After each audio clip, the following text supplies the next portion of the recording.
Well, hey guys, Ireland versus England, what a cracking game. Pressure's on Steve Borthwick. Good win for Simon Easterby, but let's crack into it, guys. Guys, in this video, I'm going to be covering three main areas. Who played well in the different halves, first and second half of the match. We'll cover through, secondly, some match statistics, which will be quite interesting. And finally, we'll review who are the key players in the match. Guys, if you're enjoying the content in this channel so far, please hit that like, subscribe, feel free to share with your friends and show some support for the channel. So, looking at the match, wowee. The first thing I thought, guys, and let me know your thoughts on this, geez, that intensity in that first 10 minutes. Ooh, holy smokes. Physicality, the speed, the hunger. Yeah, particularly from England. I thought they really came out and really took it to Ireland, eh? They were hungry. Particularly in that first sort of quarter, I thought territory seemed to be a real big focus. Particularly Marcus Smith and Prendergast seemed to be doing those a number of box kicks, just box kick, box kick, box kick. Yeah,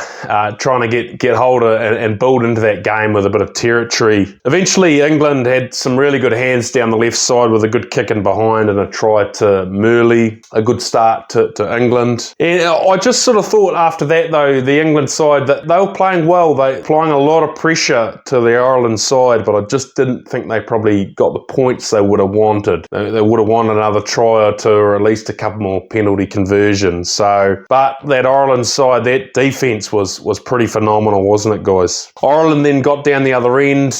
Yeah, I just sort of thought that Ireland side, their attack, conversely, that first half there was a number of handling errors, wasn't there, and turnovers. They eventually got down the England half, and there was that disallowed try to Kelleher, holding Maratoja at the ruck, so they'll be disappointed with that. And then a bit more inaccuracy, and then obviously that missed tackle by Mitchell on James Lowe, try to Gibson Park, which kept Ireland in the game. Halftime score 10 points to 5. Based off the first half, guys, and just let me know your thoughts on that, I just thought that England were playing a bit better than Ireland at that point, and yeah, I just sort of thought that Ireland were holding in the game, and at that point in the first half, I actually thought England were gonna win the game. So, but anyway, second half, sort of first 10 minutes after half time, completely dominated position-wise by Ireland, really. And then, yeah, a pretty good try on the wing to Bundy Aki. Pretty well executed that one, taking it to 10-all. I still thought at that point that England would come back and fire some shots, though, guys. But, yeah, I suppose this is where it gets interesting, and I'll talk about this later. 58 minutes in, Jack Crowley came on, and I just sort of thought that Ireland side, they looked much more cohesive, didn't they? Much more,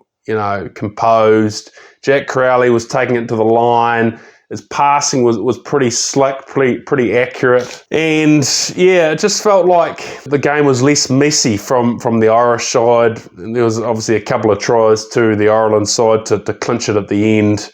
And then two late tries, consolation tries to England. Obviously, Ireland won the game 27-22. So, tough pill to swallow for England, particularly after how they played in that first half. But, yeah, the game was pretty well won in that second half. And Jack Crowley, geez, he felt like he had quite a big influence on the game, guys. So, let me know your thoughts on that. Looking at some of the match statistics. So, firstly, some of them were quite surprising, actually. So, possession.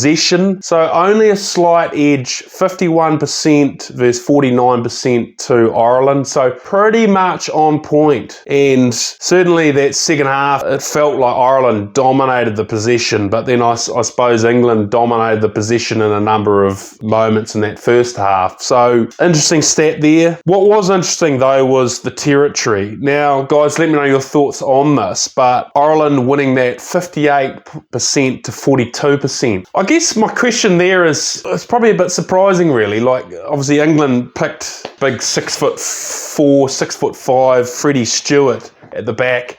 And he's got a hell of a long-range boot on him, hasn't he? But so I would have thought England would have done quite well in that avenue. But I suppose when you think about it, like Ireland tend to kick down the wings, and they certainly tested those English wings. And certainly when they did kick back to Freddie Stewart, I felt like a couple of times he was out of position a little bit. And a couple of his kicks, for someone of his class, I would have thought they would have gone over the halfway line or close to the 10-metre line where, they weren't good long-range kicks by him. So, yeah, interesting pill to swallow, guys. Let me know your thoughts on that stat anyway. Some other interesting ones. So, attacking minutes, 20.8 minutes to England versus 15.7 for Ireland. So, obviously, it shows England spent another 5 minutes attacking in the game than Ireland, but they just didn't quite get the points for it. Tries, look, in the end, pretty even. 4 tries to Ireland, 3 to England, and pretty well opened up in that final quarter of the match.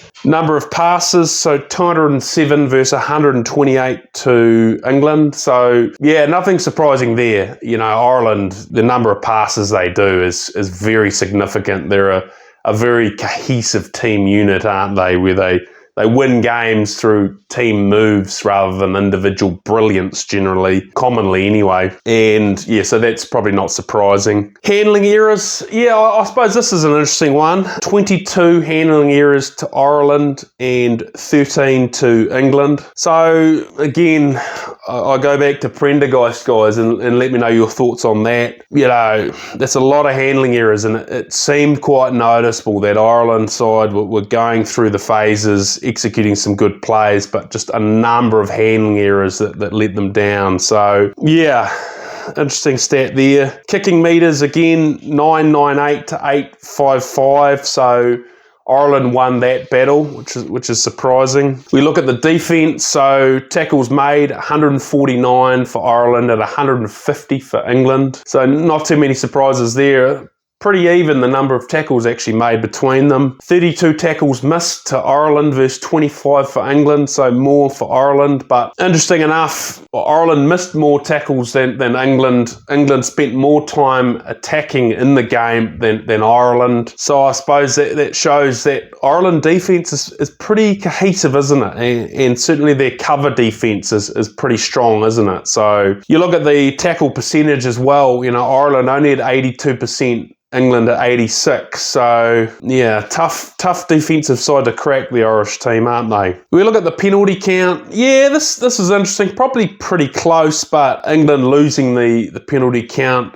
11 penalties conceded versus Ireland's 8. So certainly that number of penalties for England doesn't help them and certainly put a lot of pressure on them at times in the game. Obviously, international sides don't want to be getting more than 10 penalties in a game as a target. Obviously, they don't want any penalties, but so to have 11 is frustrating for Steve Borthwick. Scrums, yeah, pretty interesting. Neither team lost a scrum. Ireland had 5 scrum wins versus England won 3 of their scrums. So not actually as many scrums as I would have thought in the match. But a final interesting stat from me was the number of lineouts. So Ireland won 23 lineouts versus England's 14. So it just showed clearly Ireland's tactic was to kick down the wings and kick for touch with more lineouts. So yeah, interesting stat, that one. Anyway, guys, and let me know your thoughts on these stats. Guys, players to watch from me. The first one, well, 2 really, is the Ireland combination. I go back to the question of Prendergast and Jack Crowley. Like, Prendergast, he's a good athlete, a very good individual player, wasn't he? Like, I thought he kicked well.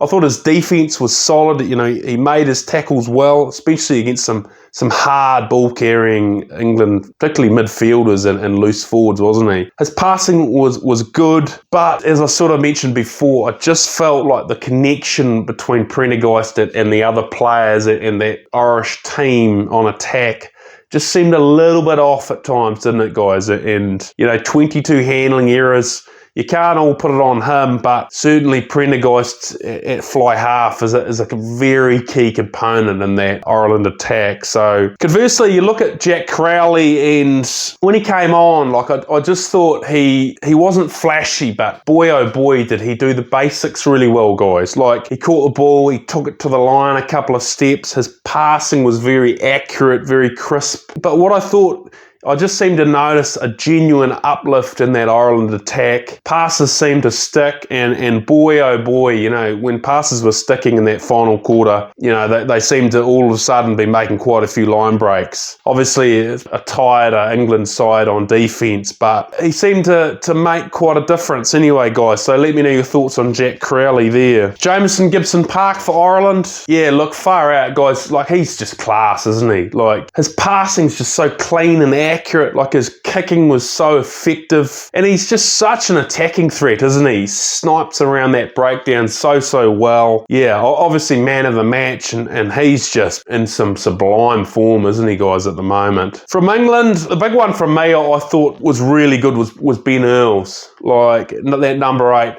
Like, he's always been a very good player, but, you know, I just think that he has that opportunity to become genuinely world class. So, and tonight, look, he was great, wasn't he? Like, he took it to the line hard. His work at the breakdown was very effective. He's got such a high work rate around the field, defensively so good, so physical. So, yeah, look, he was brilliant for England, I thought. So, guys, let me know your thoughts on these players in the match. I think, look, in summary, from me, I think the killer blow was a couple of moments. I just think in that first half, England needed more points. They had Ireland, you know, under the pump. You know, they were really applying some pressure.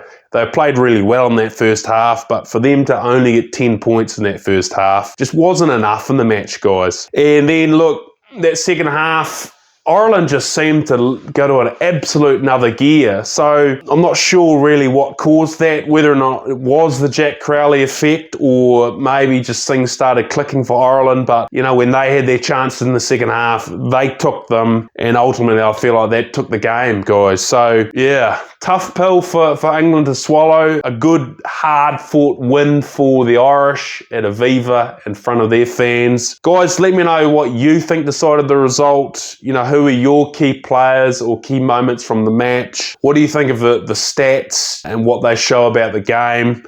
And guys, if you have any other comments about the match, please chuck them down below in the comments. And guys, if you enjoyed this video, please like, subscribe, and add any further comments you thought about the match.